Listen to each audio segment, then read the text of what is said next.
enemies meet, their eyes facing Godzilla, who once crushed him. Kong raised his ancestral axe and swung, but the strike missed its target. The axe got stuck in a skyscraper instead. Godzilla seized the chance and counterattacked. He slammed into Kong, knocking him away. Godzilla was about to unleash atomic breath. Kong quickly landed an elbow strike to stop him. Though atomic breath is immensely his charging time is too long, Kong seized the opening, hurled Godzilla away, but this also widened the distance between them. Godzilla readied another blast of energy. Kong responded with a crushing punch,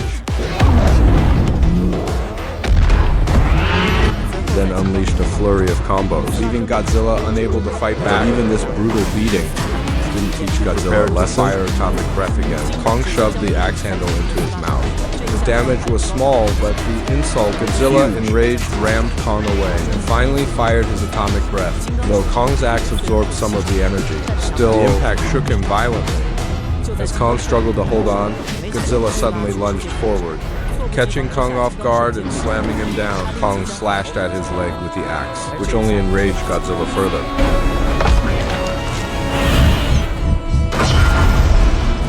A blue beam shot rapidly toward Kong. Without his ancestral weapon, Kong could only keep dodging. Wherever the atomic breath passed, skyscrapers were sliced clean in half. Though agile and fast, Kong couldn't outrun the speed of the blast. He was struck and sent flying. Yet Godzilla didn't stop attacking.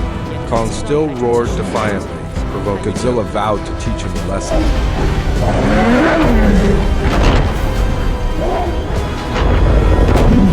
While Kong kept dodging frantically, he realized he couldn't win like this. So he tore up a building's disc-shaped top, hurled it straight at Godzilla.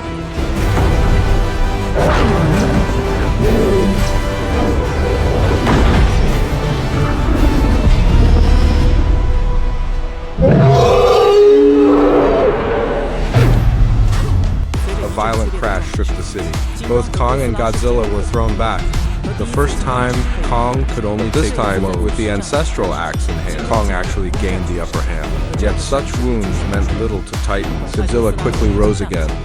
This time he didn't rush to strike. He crouched low, planning a sneak attack, but Kong was thinking the same thing. When Godzilla stepped into range, Kong distracted him with a steel frame, then leapt onto Godzilla's back. In an instant, the two were locked in a grapple.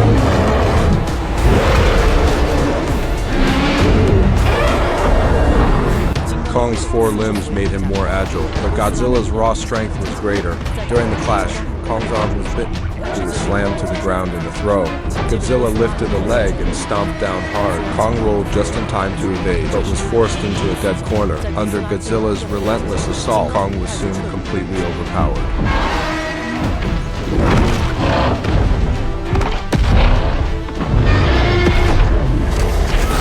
His chest ripped open with bloody gashes. Kong could only stumble back in pain. But then Godzilla stomped directly on his chest. Kong still tried to resist. So Godzilla pressed down with another step. With the crushing weight of his massive body, Kong was finally helpless, unable to fight back.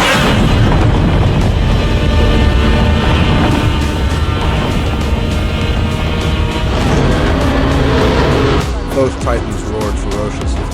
Godzilla chose not to kill Kong. There was never true hatred between them.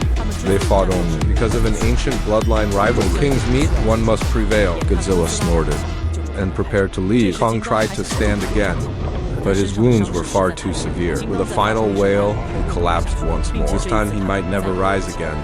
Meanwhile, Russell's group was finally captured by guards. They were brought before Simmons. He immediately recognized her as Mark's woman. He planned to use her as leverage to show the world Apex's most advanced technology. After obtaining Hollow Earth's energy data, Mechagodzilla could now unleash its full power. However, as the pilot initiated neural links, the central system of Mechagodzilla was suddenly overridden. The pilot was immediately disconnected. The Hollow Earth's energy source had reawakened Ghidorah's lingering will, while Simmons kept boasting.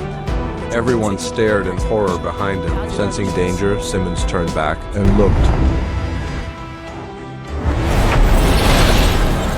A red beam suddenly pierced the sky. From afar came a massive disturbance. Godzilla instantly recognized the power of Ghidorah. In Godzilla's furious eyes, an entire mountain erupted apart. Then Mechagodzilla emerged from within. As an alien-born monster, Ghidorah's genes were only destruction.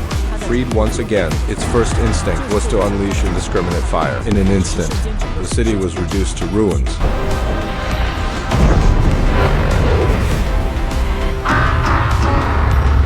Seeing such audacity on his own territory, Godzilla roared and charged. Without hesitation, Mechagodzilla confronted him head-on. Facing his true rival, he unleashed a storm of missiles.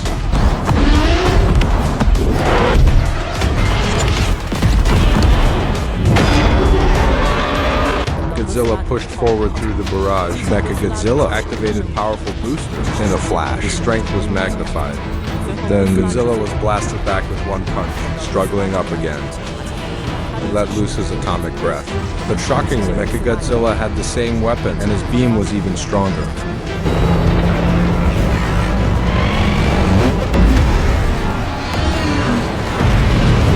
Godzilla was hurled away, his chest scorched and burned. Meanwhile, Kong lay motionless on the ground. Gia hurried forward to check on him. Through their bond, she sensed his heartbeat fading away. But even Dr. Eileen was powerless. Human technology couldn't save Kong. At that moment, Lin thought of a plan. Mahiv's energy core could power an entire city. If released all at once, it could jumpstart Kong's heart.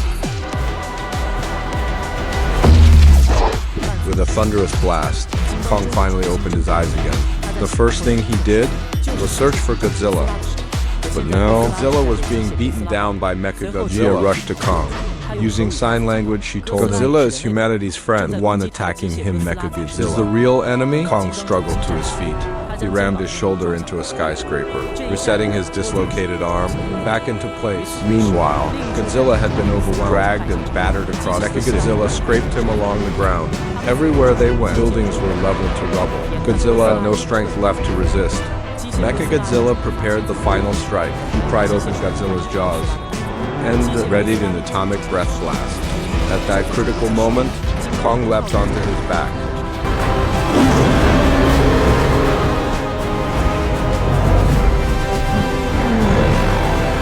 Kong wrestled with all his might, forcing Mechagodzilla's beam off target, but he too was blasted away. Mechagodzilla charged again, only to be held back by Godzilla. Then Kong joined the fight alongside him. Together they struck Mechagodzilla. Together they slammed the enemy into buildings. Mechagodzilla's body was too durable. Its frame bristled with weapons. Even surrounded, it fought with ease.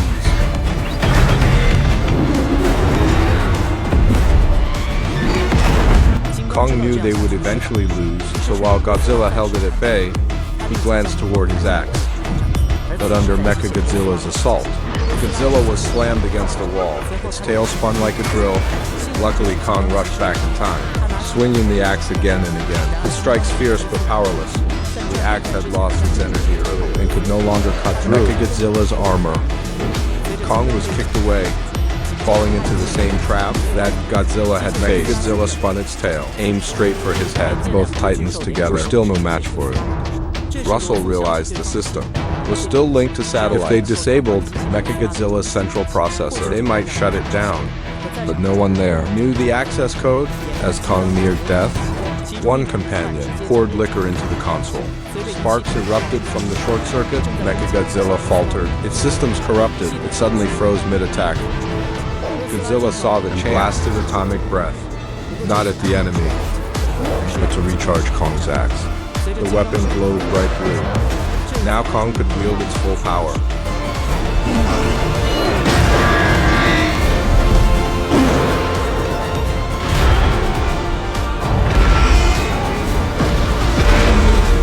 He hacked off Mechagodzilla's limbs, forcing it to the ground. It tried one last atomic blast, but Kong's axe cleaved its head.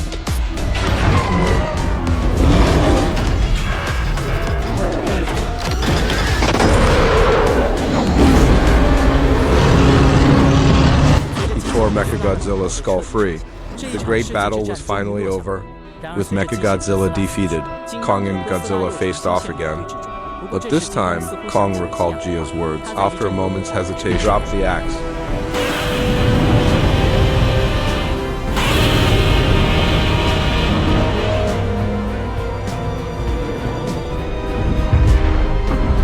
Seeing no challenge, Godzilla roared once more and left. In the film's end, Humans built a new monitoring station in Hollow Earth. Kong returned to live there, though he never found his kin. He now had a family to stand by him.